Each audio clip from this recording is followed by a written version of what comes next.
সীতাকুণ্ডুর শওকত আলী স্মৃতি ক্রিকেট টুর্নামেন্টের ফাইনাল খেলা এবং পুরস্কার বিতরণ অনুষ্ঠান সম্পন্ন। উপজেলা সোনাইচৌর ইউনিয়নের দক্ষিণ গোড়ামারার পাক্কা মসজিদ এলাকার সামাজিক সংগঠন ঐতিহ্যবাহী চক্রবাক ক্লাবের আয়োজনে শুক্রবার বিকাল 3টায় সমুদ্র সৈকত মাঠে এই ফাইনাল খেলা ও পুরস্কার বিতরণী অনুষ্ঠিত হয়।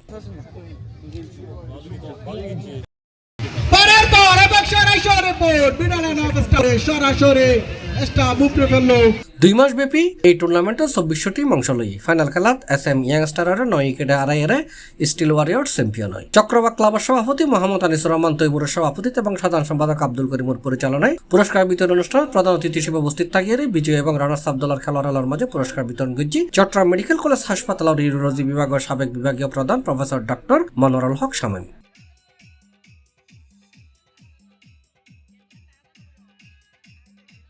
অনুষ্ঠান প্রধান বক্তা ছিল কুমিরা ফাউন্ডেশনের প্রতিষ্ঠাতা চেয়ারম্যান খুরশেদ আলম। বিশেষ অতিথি ছিল বার্জার পেন্টস লিমিটেডের head of admin AM Sajjad, ক্লাবের প্রতিষ্ঠাতা সভাপতি বিশিষ্ট ব্যবসায়ী দিদারুল ইসলাম মাহমুদ, মনোয়ারুল হক, FCMA ক্লাবের সাবেক সভাপতি মফিজুর রহমান সাজ্জাদ, আশরাফুদ্দিন সালাম, নাজিমউদ্দিন, সাদাত আলী চৌধুরী রতন, উপজেলা ক্রীড়া সংস্থা সদস্য ইফতেখার আহমদ জুয়েল, ক্লাবের সিনিয়র সহসভাপতি ইমাম হোসেন ফারুক, সদস্য মোহাম্মদ জায়াদ, আমজাদ হোসেন, ফজলুল করিম আরমান, নুরুল করিম, নুরুল আমিন কুকন, মইনুল হাসনাত রাহাত সহ উপস্থিত আছিল চক্রবাক ক্লাবের বিভিন্ন সময় সাবেক সভাপতি ও সাধারণ সম্পাদক।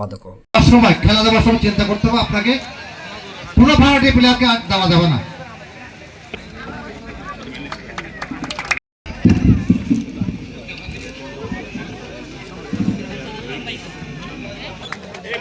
C+ TV Chittagong.